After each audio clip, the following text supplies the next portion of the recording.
各位同学，接下来我们来看那个阅读题组的地方。好，首先我们先看题目，题目是再给自己一次机会，所以我们要看一下作者呢，到底呢从哪里得到了这个道理，再给自己一次机会。好，那我们来看第一句，一位动物学家曾对生活在非洲大草原奥兰治河两岸的羚羊群进行过研究，所以第一句告诉我们了。好，主角是动物学家做了研究，而且针对的是羚羊群。第二句，他发现东岸的羚羊繁殖能力比西岸强，奔跑速度每分钟要比西岸的快约13公尺。好，第二句，我们知道他得到的结论是东岸的羚羊繁殖能力跟奔跑速度都比西岸强。第三句，对这些差别，这位动物学家曾百思不得其解。动物学家不知道原因。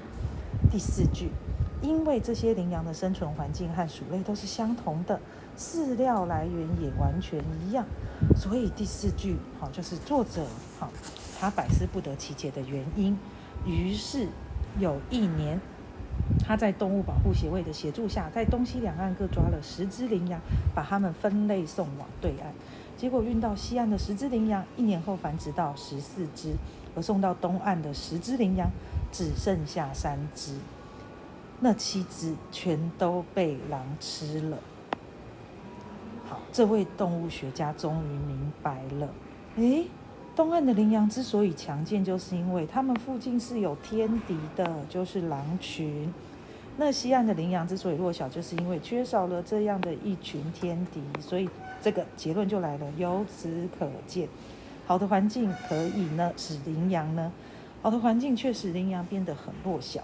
而恶劣可怕的环境反倒给羚羊强健，不能不承认这是一典型的逆境状态。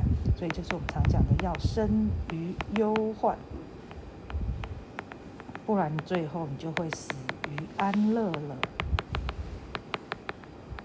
好，这是作者从羚羊的实验当中发现的。那我们来看考题就问了，河东岸的羚羊繁殖能力比西岸强，奔跑速度也比较快，原因就是因为对天敌的威胁。那这个故事到底要说什么呢？就是生于忧患，死于安乐的道理。好，第二篇大家可以看到写莺歌区公所，所以呢大概可以知道它是说明文的性质，可能是比较有可能的。好，再来你看第一句，莺歌北面山脉斜坡有一颗如鹰巨石，称为莺歌石，所以这个鹰可能以前是鹦鹉的鹰，像鹦鹉般的巨石。好，再来传说此其实呢常吐物食人。好，那记得他是说传说。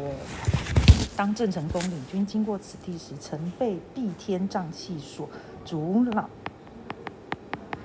迷人去路。结果人就迷路了，不知道怎么回去了。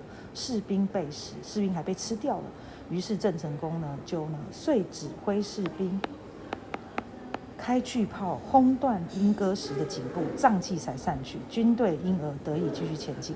所以我们都知道这是传说，这个莺歌石会吃人会吐物。好，这是莺歌地区家喻户晓的传说，而莺歌的地名也由山上奇石而来。莺歌石是本区最具传奇色彩的地方名胜，传说更增添了它的神秘性。事实上，郑成功攻取台湾的同年病逝于台南，因此他并没有北上至此地。好，最后一句是关键哦。好，虽然在介绍莺歌石的由来，然后写了它的传说，可是事实上根本是不存在的，因为已经有史料可以证明咯。好，那我们来看考题。所以此文最适合的标题就是他在讲的就是莺歌石的传说嘛。那莺歌地名的由来跟什么有关？跟莺歌石很有关。那根据上文下列叙述何者正确？莺歌石至今就是传说啊，所以它根本不会吐物食人。那莺歌石附近有士兵迷路，这不是也是传说吗？那我们知道郑成功事实上根本没有到过这里。好，郑成功的死，他是说他病死在台南，也跟这没有关系，所以答案是选 C。好，请同学呢，自己可以在你的考卷上面注记下来哟。好，我们这一份考卷就检讨到这里，拜拜。